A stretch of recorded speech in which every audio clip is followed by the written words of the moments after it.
Women in Print Alliance is dedicated to connecting, empowering, and advancing women in the print industry. As part of Printing United Alliance, we're fostering a more inclusive future through advocacy, education, and networking opportunities that connect women across the entire industry. Join us as an individual to grow your career, expand your network, and access exclusive resources, or enroll your entire organization to show your commitment to supporting women in print. Become a member today at womeninprintalliance.org and help us shape the future of print. Welcome to Her Imprint, part of the Impressions Exchange. I'm Denise Gustafson, your host. This podcast celebrates the remarkable women who are transforming the printing industry. We'll explore their journeys, from challenges to triumphs, and share the stories that leave a lasting imprint. So today I have with me Katie Jasmin. She's the Vice President for National Sales at Source One Digital. So Katie, welcome. Thank you, Denise. I have to say I've admired your work for going back to Wide Format Magazine when you were the editor. I've seen your name and face in the industry for a long time. So I really love what you've built with Her Imprint and moving from the print industry over to the podcasting space to help elevate women in the industry. It's really meaningful, and it's nice to speak with someone who understands it so well. Oh, thank you so much. That is so lovely. And what a perfect way to start a podcast. So thank you. So even though we've never really connected before officially through your writing and now listening to the show, I feel like we have a lot in common, actually. So thank you for not just inviting me, but for the work that you're doing for the community, and happy to join the conversation. Thank you again, and I do appreciate those words. So I know you're with Source One Digital. So do you want to give our audience a little bit of a background about the company and a little bit about your role within the company? Of course. So Source One Digital is a full-service digital printing company. We have an extensive array of grand format digital printing and finishing capabilities. We're about 30 years old, 50-ish employees, family-owned and operated out of Southwest Michigan. And when I like to describe the company, I always say we're not really a printing company as much as we are a technology company. What I mean by that is that we've really set ourselves apart by being early adapters to the newest innovations in digital printing, and that's really kept our product line ahead of the times and trends and served us really well with our long-standing clients and onboarding new ones. I always say that the success of our company is ultimately based on the success of our clients. We've taken an agency approach that served us really nationally for being a reliable partner for leading brands, retailers, sports, and now over into the construction and architectural community for interior environments. And we also support a lot of the wholesale channel. So we actually print for a lot of other printers and resellers. That's a big part of our business. Awesome. So it definitely keeps you guys busy. Yes, we have the broad brushstroke. And like I said, I think for our longevity, those 30 years, and especially making it through that COVID period, to have not all of our eggs in one basket has served us really well. That being said, my role, as you mentioned, is the VP of National Sales, which ultimately just means in our company that based on my tenure, I'm 20 years at Source One Digital this October. Congratulations. Thank you. I volunteered myself into the role really to just be a lead for the sales team, to be that voice in the meetings, and also that in between person between sales and management for especially anybody that we've onboarded new, to help model the way, train, of course, and be able to bounce ideas off of. So that's where I'm at. I don't have direct reports and focus on individual sales revenue. I run a book of sales business myself, so I am responsible for my own revenue, and then I just like to be a team player and focus on not just myself, but the team and the success of the company. So that's where I come in. Very cool. So now you've been with Source One for 20 years, you mentioned. Yes, which is hard to believe. And I actually, that So that was 2006, but actually prior to that, I worked for their advertising agency. So we're family owned and operated. Randy Crow owned a advertising agency called RC Productions, and that's where I started out of college. I had a communications degree from Grand Valley State University in Michigan, and I started there as what they called a project coordinator.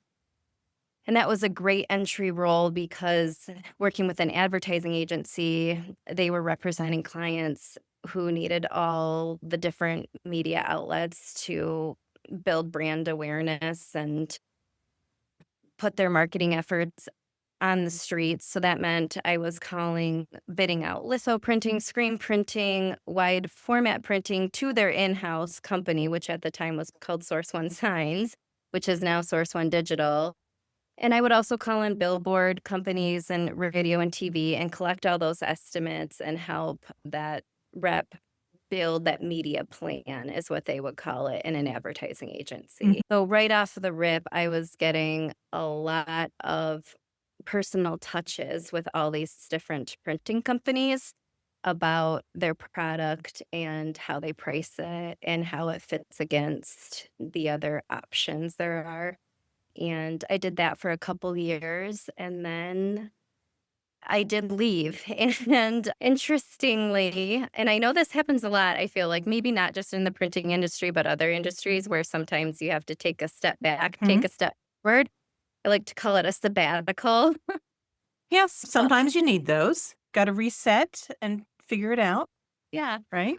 I've been listening to Lisbeth from the Women in Print Alliance, and she speaks about the broken rung, which I had never heard that expression before specifically like that, but I've definitely seen it or been witness to it, or maybe experienced it myself, which was that year of sabbatical where I went in at an entry level, gave it everything I had and more, and then maybe felt like I'm not sure where to go from here. So at the time, I thought my best move was to maybe step out of the organization. And I did. And since I was familiar with media, went and sold radio at the time for a broadcasting conglomerate in the Grand Rapids market. And I have to say, while I was successful at it, it wasn't quite as enjoyable as being in the advertising and print side because there was no tangible product. So it was like selling air. Selling space. It's weird. It was weird. And it wasn't as fast paced and it wasn't as demanding. And my phone wasn't ringing like crazy. I had those moments where I would pick up the landline desk phone, like to make sure there was a dial tone working. Where before I was just used to that high demand, high need, high touch with your customers to the point where you always felt like you couldn't do it all in a day. I was invited back by the ownership in 2006 when they were separating the agency and the printing company. They were changing the name of Source One Signs to Source One Digital. So that was in an age where digital printing was really expanding, and we didn't want to be thought of as like a sign manufacturer because that kind of limits people's idea of what it is that we produce. Yeah, sometimes it could be you're just doing channel letters or you're doing Right. neon or you might be doing cement or concrete, some of those big signs that you see, that kind of stuff. Correct, like more of the fabricated, manufactured signs. So we really wanted to hone in on digital printing, that we were a full color process, wide format, not just for your retail and brand signs, but for also printed interior environments such as like wall decor and floor and all of that niche. They changed the name, they relocated the company, got a bigger space, put in more equipment, bigger, better, faster. And in 2006, when I rejoined, I remember saying that I wasn't going to tip my toe back into the water. I was going to plant my roots and grow. And I made that commitment to Randy at a restaurant and his wife in 2006. And I remember they gave me my sales goal, but they gave me the number. And of what I needed to sell. And Abby, his wife, had previously joined the sales team, said she was going to reallocate me some of her accounts. And so I had the ball rolling to get started. So I wasn't starting from scratch. And that she would make it up by growing her business, keep her top tier, feed me the rest, and we would grow together. And this year, I can honestly say in 2026, I did the numbers. I've had a 100 times increase. That's a 26% annual increase Awesome. on average, 100 times overall in 20 years. That's And amazing. yeah, I like to tell people, but it didn't happen in these chunks of 26% at a time. It really happened, I feel like, at that 10-year mark. It almost took like the 10 years. I tell people we hire, if you're only in it for 2, if you're just coming on board to be here for a 1 or 2 years, this isn't your jam because it's going to take me 1 or 2 years to actually bring you up to speed and to get you where you need to be with the knowledge level of all the products and the process that we have. And it's after year 2 and 3 that you're rolling. And if you can make it to year 5 or better yet, year 10, that's when you're in a career and building a success trajectory versus Mhm. just dabbling, I guess, in the industry or just doing it for a job. And So, that's 2 very different things, having just a job, because then it becomes transactional. It's a job. I, But if it's really a career, it's something that you're personally invested in, which makes a huge difference. And for you, obviously, print is where you found your home. What was it? Was it the fast pace? Because I know that's something you mentioned. Was it that fast pace? Was it the variability of every day being a little different? What was it that really drew you into print as your home? Because you could have gone anywhere, honestly. yeah, I mean, with the advertising background, it could have taken me to a different outlets. I would say that it was the challenge behind it. It was because we don't make widgets. It wasn't learn XYZ and sell it for this, that, or the other. It was because we make custom made products. The different clients that we were working with, from sports to retail to brands to the resellers. It really offered that variation to keep my mind so busy and so challenged that I never really had the thought or the chance to think whether I liked it or not. And there was just work that had to get done. And for me, the times that I feel bored or slow, that's the time when my mind has time to ruminate whether or not I really enjoy this or like this. I think that's when you have a lot of time on your hands, is when you can let yourself maybe imagine how things could be different. But I was also working for a family owned and operated company that it's a personal relationship and a business relationship. It was local. I liked the area that we were in and we were growing. I could see the trajectory Mhm. of growth. That I've always had an insatiable appetite for progress. So as long as I feel like we're moving forward and getting better every day and we're growing, and I couldn't see where the end was, that kept me interested. And for So, you, probably also just knowing that you had a part in that growth right. is probably it's so rewarding to know that what you're doing is making a difference on a daily, weekly, monthly, yearly basis. Absolutely. And not only that, when I could take the next role in the company and leave project coordination and project management and hire in the next tier. And a lot of times it was women. That project management, project coordinator role tended to be, and the administrative role tended to be a female because we want someone that's detail oriented, works in a fast paced environment, great communicator. And for whatever reason, a lot of those positions do get filled by a female, but I enjoyed that, as Lisbeth has touched on, but I've thought about it a little bit differently. She uses the words ally. And I picture myself as an ally to this next generation of women, not because we're from different cultural backgrounds or genders or places in life like that, but more as an ally, as a role model, as a big sister. And I really got a lot of joy out of watching these women grow. Maybe there's part of me that's a teacher at heart. I did go back and get my master's degree while working at Source One Digital and Business.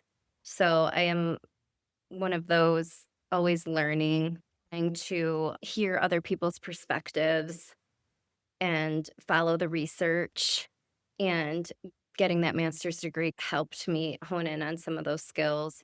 So, all this to say, when I was able to help grow the next tier of admin to project managers to now sales women in our organization, and they're experiencing now 10 years with the company and experiencing the same level of growth that I have had the opportunity to, and that makes me really happy to see that for them. Because I told them, if I can do it, you can do it. And watching them do it, instead of it feeling competitive against each other, which I feel like there was a day maybe when I started where the salespeople were competitive against each other. We would announce the sales numbers in the meetings, and it felt like who was the leader, Yep. who was the weak link, and it felt competitive. Today, it's more about how can just be better than you were the month before, the It's year more before. competition against yourself versus competition against other people. Yes. And then let's grow together. Because if we can bring up all of their sales, that just means we have more capital to buy more equipment, to make our space better, to have more marketing dollars. So I want everybody to succeed and to have the success that I've been able to experience. Now, when you started with Source One Digital, you had Abby Crow helping you. Yeah. So did she serve that position to you that you are now serving to some of the other women within the organization? Yeah, she had started maybe that year that I went on sabbatical. I think she started, so she had a book of sales to tier off that 80%. So we followed this model, and we followed a model that we have found success with, where basically the most tenured rep keeps that 80/20 rule. So 80% of your business is really brought in by 20% of your client base. So you keep your 80%, your top 20, and you gift down the next tier to this next generation. And they have a way to compensate for the plans for that, so that you're not just giving away all of your billing and having to start over. But Hmm. we've shown how that really multiplies over time. So then I did it for the next 2 hires that I reared through the company. I cut off some of my billing, gave it to them, and I think I did it in 2018 and again in 2022. I had to step backwards in order to step forwards. You had to give away all of those really high touch, low dollar accounts so that I could focus more my higher dollar key customers. The other customers were still great and they were worthy and they could use someone servicing them. And then they took that business and they grew it. Some Hmm. of those clients from back 20 years ago are still our clients. We've still kept them. Which is amazing. Yeah. And we've grown them. When we've tried to hire outside the organization, and trust me, we have, they've tried the rainmakers that come in from different markets. Most of the time they were men. There was a couple women, but most of the time they were men that were supposed to, yeah, make it rain and bring in the millions. And they would have 1 or 2 hits, especially at the beginning, but it never created the longevity in the organization and the long-term sustainability the way we have with growing from within. So I would like to encourage those women who are listening that maybe are in that more entry level position, that you can get past that second rung, maybe, or that first rung. Find your ally, make it known that's what you're looking for.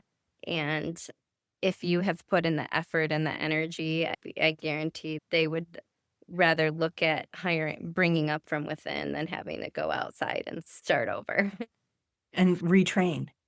retrain. Yeah. and do all of that. Training in the printing industry is massive. The learning curve is so great because you got to make a lot of mistakes before you learn from the mistakes mostly. Mistakes cost the company money. So every time you learn somebody new, I'm just like, you're gonna cost us a lot of money and downtime from other people's productivity while you train them. That's why I'm like, if you're gonna walk in a year or two, don't take this. This is not the place for you. This is not the place for you. Yeah. So it's interesting too in that, like, how you say you tier, like, you give off some of your billables.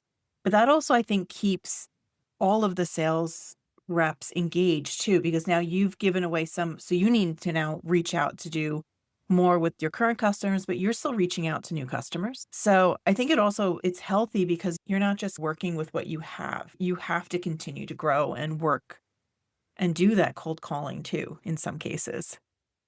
And you have to give yourself the bandwidth to do it. Yeah. If you're always just inundated, busy of all the littles and all the things, then you can really justify, I don't have time. I would like to go cold call. I would like to go pay more attention to this vertical market, but I can't because I don't have the time. So you can really, a busy rep is not necessarily a productive rep.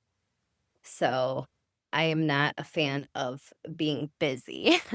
I'm a fan of producing, Mhm. really focusing on smart selling over just racking up the numbers. So that's why by giving myself the bandwidth, by letting go of some of my other client base around the year, probably 2014, 2015, we started shifting gears to playing with different types of clear films. Instead of clear vinyls, we were introduced to printing on clear polyester films. And that really opened up a whole category of a market and an industry that was new to us, and that was the custom decorative window film category. So we're no longer just printing on perforated window vinyl or static cling for promotional short-term signage. We're printing on film that goes on glass for permanent decoration, for privacy, security, branding, atmosphere.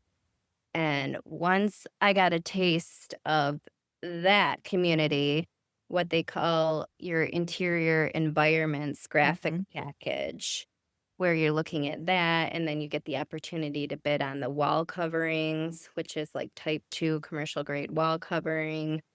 Now I felt a whole new challenge to understand how to read those plans, how to bid those jobs, how to wait 2 years. I remember like sometimes bidding those jobs and being so excited and seeing the 6-figure sales, and then and this is expected to happen 2 years from now. These are the building plans. And I'm like, you've got to be kidding me. But then if you're tenured and you're going to be around in 2 years, it comes up before you know it. And those jobs start hitting, and you've planted those seeds during planting season. And now it's haymaking season and they start coming in. And now that's where you're moving the needle. Yeah. Now you're landing the job that really changed the momentum for the company and the face of the company. And honestly, those types of jobs on you're looking at the decor market is completely different from the promotional side.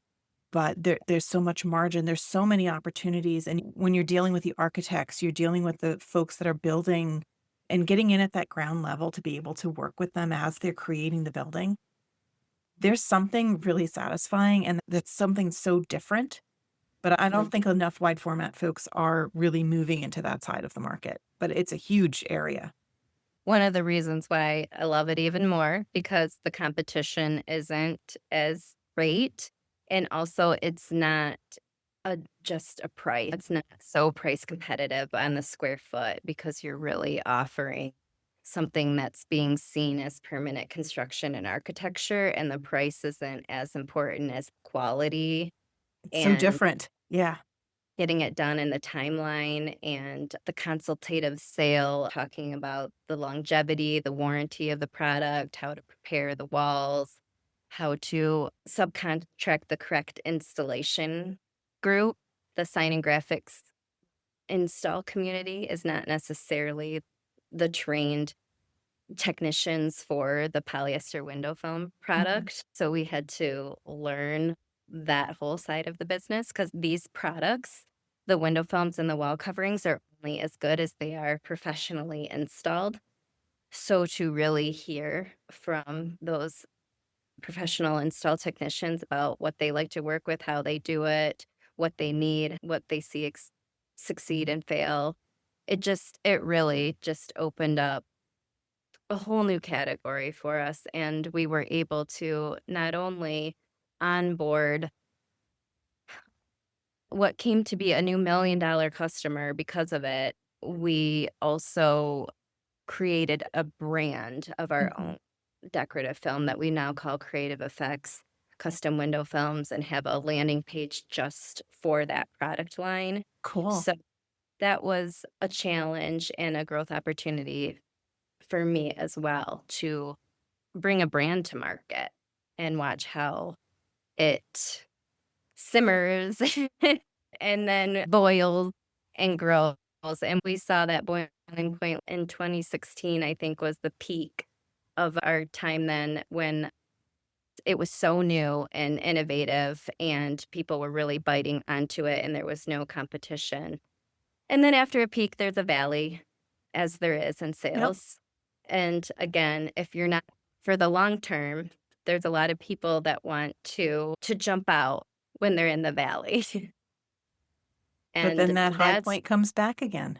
it's like you have to ride that wave. I have to tell myself that. And I've told other people that within the company that you have to be willing to ride that wave. If you're in a valley, just trust me, the peak is coming and you have to stick it out. And if you're on the top, just be prepared that there's going to be a time where you might feel like you're going backwards. Success in the industry, it's just not linear. When you look at it graphically, it's easy to make sense how things progress, but when you have to experience it on a daily basis as part of your job, and even when your income is associated directly with that valuation when you're in sales, it's a hard lesson to learn, but it's a long-term game, not a short-term game for Definitely. the ones that are really going to be successful and Yeah. make a living doing it. But that's why you need to be in it for the long haul in some cases. So as we're wrapping up, we talked about a lot of different things. So knowing what you know now, so with everything that you have learned in the industry from the ad agency side to all of the stuff that you're doing here, what advice would you give yourself if you were just starting out today?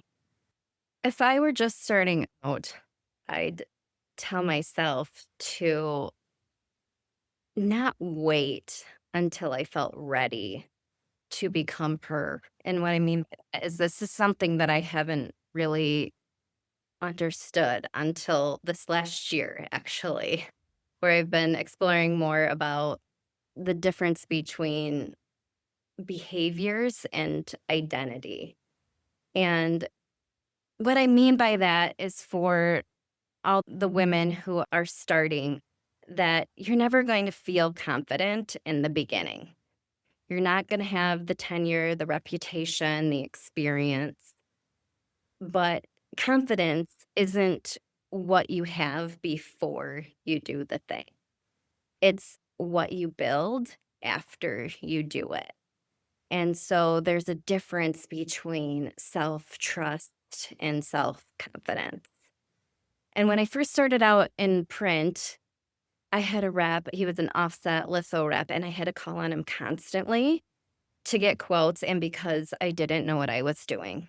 And he was always calm and positive and consultative, never pushy. And he made me feel really supported. And I remember thinking, when I become a rep, I want to show up like that. And that was a he, not a she. So when I got the opportunity to run my own book of business, I started acting like that, calm, consultative, supportive, energetic, before I felt necessarily like her. Like I was the to be giving the advice.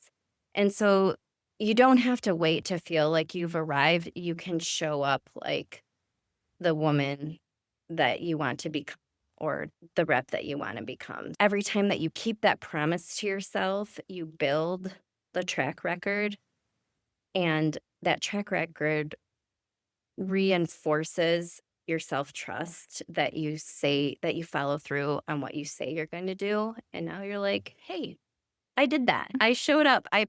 Excellence. I brought creativity. I brought problem solving. I brought curiosity. I did that. So you can stack those small wins. You can document your outcomes. You can build your stories from there. You don't need 20 years of accomplishment to add value to your organization. You can come in with the attributes that you have today. So I would just say that the she that you're waiting for isn't ahead of you. She's inside you, just waiting for you to act. So you don't have to wait to become her. You get to decide. That's great That's what I would advice. tell myself. Part of it's taken 20 years to figure that out. And honestly, for some people, it's probably going to be easier to take than others, to have the confidence in yourself to bring that out, to do the fake it till you make it kind of thing. That's part of it. Right. Or I know that you've discussed on the show sponsorships or mentors. And when I started, that really wasn't a thing per se. It didn't feel like that was an attribute of the industry, that you had the ability to go find a sponsor or a mentor. So I did feel like I don't know who to model myself after, or I don't have that person that's bringing me through. I just want to encourage people, if you don't have that in your organization, that doesn't mean that it's not available to you, because why not you? Why can't you be that person? Yeah. You decide to be that person. Be a trailblazer. I feel like that about you, Denise. Thank you. I should interview you on a podcast because I feel like you have been a trailblazer in the industry. Why not you? Why not you be the editor of Wide Format Magazine when it was a bunch of men 28 years ago in button-down collared shirts and slacks and printing equipment? And I saw your face magazine as the editor, and now crossing these genres of media and putting these alliances together. Why not you? You probably didn't have anybody showing you how to do that per se. Not really. You figure it out along the way in some cases. Right. Well, Katie, it was an awesome time talking with you. And hey, all the compliments are even better. So thank you. So thanks for spending a little bit of time with me today. I really appreciate it. Thanks again for having me. And like I said, whenever you're ready for me to interview you. I will definitely keep that in mind. Thank you for joining us on this journey to celebrate and amplify the voices of women in the printing industry. If you have a story to share or know someone whose journey deserves to be highlighted, we'd love to hear from you. Together, let's continue inspiring and empowering the next generation of leaders. Until next time, keep leaving your imprint. This is Her Imprint. See you soon.